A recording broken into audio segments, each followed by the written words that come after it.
Kaikki tietää, miten käy, kun tunkee kaappiin vaan tavaraa silleen niin kuin loputtomasti järjestelemättä. Kaikki ne, mitä mä olisin niin kuin padonnut vuosien varrella, niin rymähti kerralla.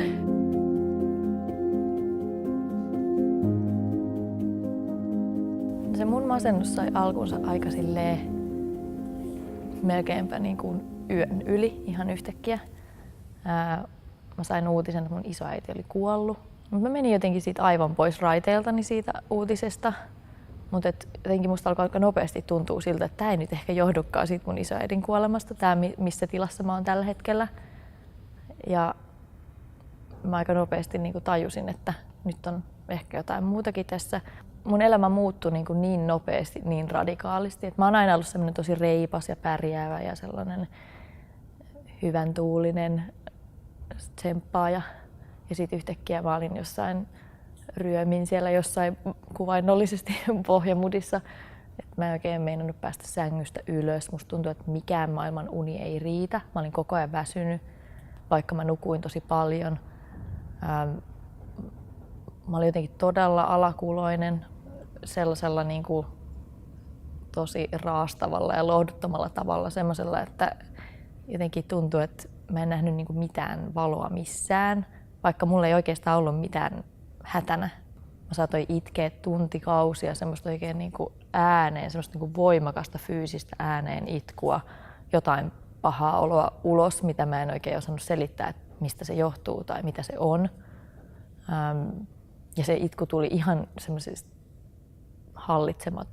hallitsemattomissa tai arvaamattomissa tilanteissa. Mä saatoin purskahtaa itkuun, kun joku kysyi vaan, mitä kuuluu. Se oli helppo selitys antaa silloin, että se mun isoäiti on kuollut, koska en mä osannut muuten selittää sitä mun käyttäytymistä. Sitten mä olin tosi ärsyyntynyt kaikesta, siis sellaisista pienistä asioista, mitkä ei normaalisti mä ollenkaan vaivannut. Sellaisia, että kämppikset keskusteli viereisessä huoneessa, niin se oli yhtäkkiä niin kuin todella ärsyttävää ja liian äänekästä ja mitä liian kaikkea. Ja mun niin toleranssi kaikille toisille ärsykkeille oli tosi matala. Ja kaikista arkisista askareista suoriutuminen muuttui tosi hankalaksi. Se oli osittain jotenkin sitä semmoista väsymystä ja sitä alakuloa ja itkuherkkyyttä, mutta myös semmoinen, että niin voimat oli vaan lopussa. Kaikki tuntui ylivoimaiselta, siis ihan semmoiset arkiset asiat, niin kuin suihkussa käyminen ja tiskien tiskaaminen ja ruoan laittaminen ja tollaset. Sitten kun mä en oikein mitään keksinyt, että miten mä niin kuin saisin tämän arjen rullaamaan, niin mä rupesin tekemään itselleni sellaisia listoja, missä oli niin kuin suunnilleen 5 minuutin tarkkuudella kohta kohdalta päivän semmoiset niin kuin arkisista rutiineista lähtien kaikki ne asiat, mitä mun pitää tehdä. Semmoisia, niin kuin, että käy suihkussa, pue päälle, mene luennolle, syö, tiskaa, siis niin kuin tällaisia juttuja. Mä tein sellaisia listoja ja sitten mä ikään kuin suoritin vaan sitä listaa, koska musta tuntui, että muuten mä en selviä tämän päivän alusta loppuun. Ja sitten se oli niin kuin mun metodi.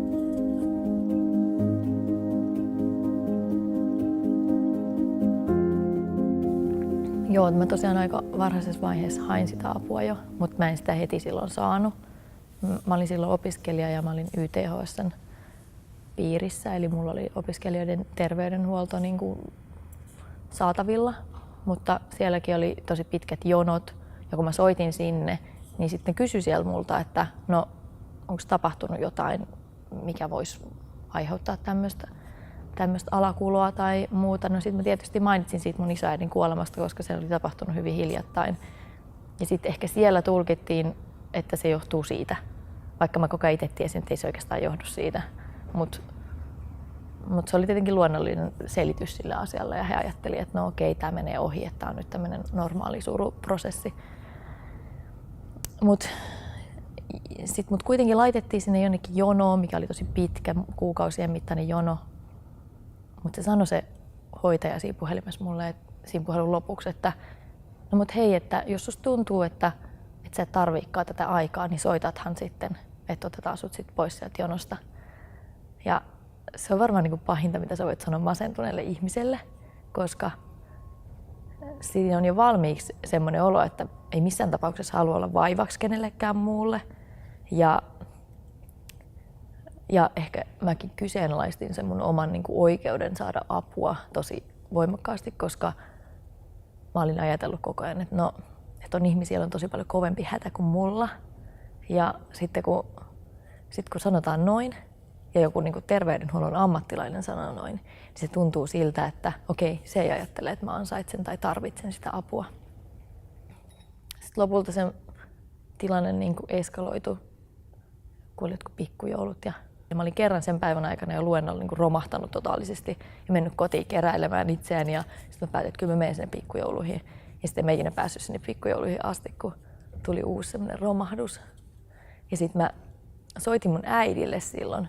Mun äiti oli vaan silleen, että nyt sä soitat sinne terveydenhuoltoon huomenna. Että nyt ei ole enää vaihtoehtoja. Ja sitten mä soitin seuraavana päivänä, koska äiti käski. Ja sitten silloin se aika sit järjestyi. Se oli niinku samalle päivälle vielä järjesty. Se ensimmäinen terapiakäynti tai se konsultaatiokäynti, minkä mä sain siellä terveydenhuollosta, niin se oli jotenkin heti semmoinen käännekohta, koska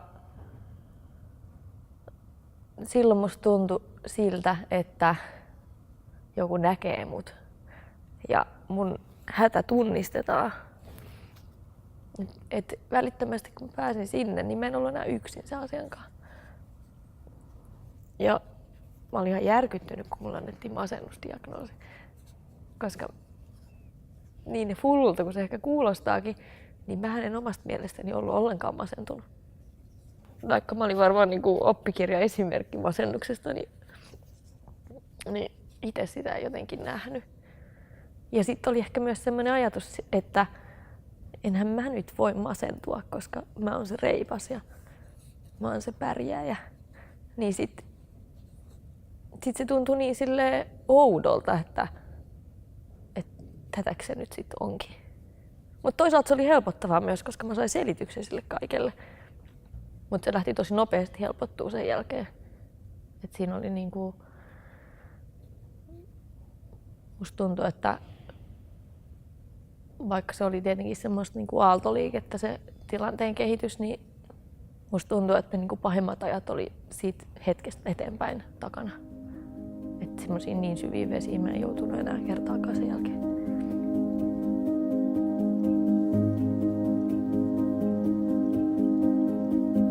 Ehkä mulla se masennuksen niin kuin perimmäinen syy, vaikka mahdotontahan sille on mitään sellaista yksittäistä syytä antaa, niin oli se, että mä olin aivan niin kuin mestariselviytyjä, mutta mä en oikeastaan ikinä ehkä käsitellyt mitään niistä asioista oikeasti, mistä mä selviydyin. Mä vaan niin kuin tonne jonnekin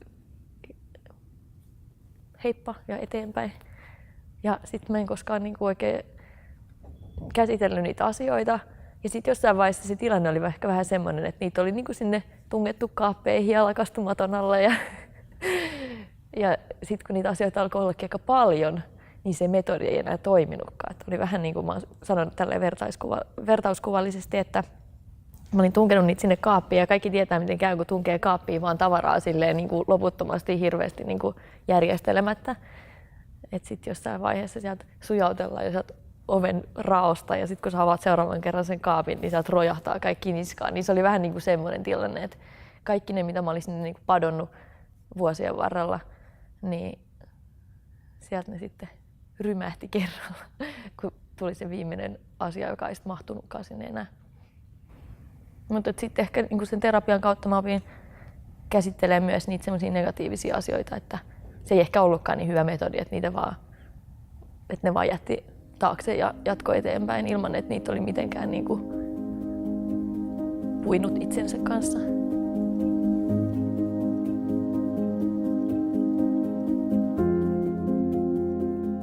Se masennus niin kuin muutti mua. Ei välttämättä niin kuin mitenkään huonompaa suuntaan, mutta yksi niin kuin sen masennuksen tavallaan semmoinen iso vaikutus oli se, että mähän eristäydyin sosiaalisesti tosi täysin silloin sen masennuksen aikaan. Ja mä olin ollut tosi semmoinen niin kuin aktiivinen sosiaalisesti, että mä olin tosi paljon pörräsin baareissa ja pidin hauskaa ja biletin ja No se kuului siihen opiskelijaelämään.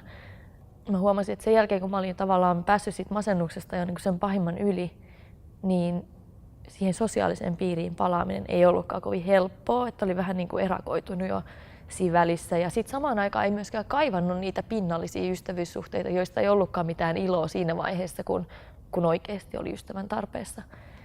Et siihen myös liittyy aika paljon sellaisia yksinäisyyden tunteita, mikä liittyy osittain varmaan myös siihen, että kun tuntuu, että ei oikein kukaan ymmärrä sitä omaa tilaa, eikä ymmärrä sitä oikein itsekään, että ei sinänsä voi syyttää niitä muita siitä, että ne ei ymmärrä, koska ei välttämättä ymmärrä itsekään, mutta on se silti vaikeaa tuntea, että on tosi yksin sen asian kanssa. Mä oon ehkä huomannut, että se on tehnyt mut silleen kriittisemmäksi myös niin kuin muita ihmisiä ja ystävyyssuhteita kohtaan, että en mä niin kuin kaipaa mun elämään enää semmoista pinnallista ystävyyttä. Toki sellaisellekin voi olla niin kuin tilansa ja sijansa ja paikkansa jossakin elämäntilanteessa, mutta sen jälkeen on antaa tosi paljon arvoa sellaisille ystäville, joista tietää, että tuli vastaan mitä hyvänsä, niin ne ei katoa sieltä. Mutta mä en usko, että mä voisin enää edes sairastua masennukseen. Mä oon siitä niin kuin onnellinen, että mä oon päässyt siitä niin pitkälle ja mä oon niin paljon käsitellyt niitä asioita, että mä luulen, että se on tietyllä tavalla niin kuin takanapäin. Ja mun on tavallaan hirveän helppo puhua siitä nykyään, mutta samaan aikaan niin pelkästään niihin niin kuin hetkiin palaaminen on välillä tosi raskasta. Mieluiten niin kuin, ehkä se kaiken sen konkretian muisteleminen, se mitä se on oikeasti ollut se arkipäivän selviytyminen silloin ja minkälaisissa niin kuin, tai miten syvissä vesissä silloin on uiskennellut, niin ei sitä niin kuin oikeastaan haluaisi silleen välttämättä edes muistaa tai muistella. Tavallaan sen ajatteleminen on myös niin kuin, tavallaan mahtavaa, koska siitäkin huolimatta, että on ollut siellä, niin sieltä on päässyt ylös.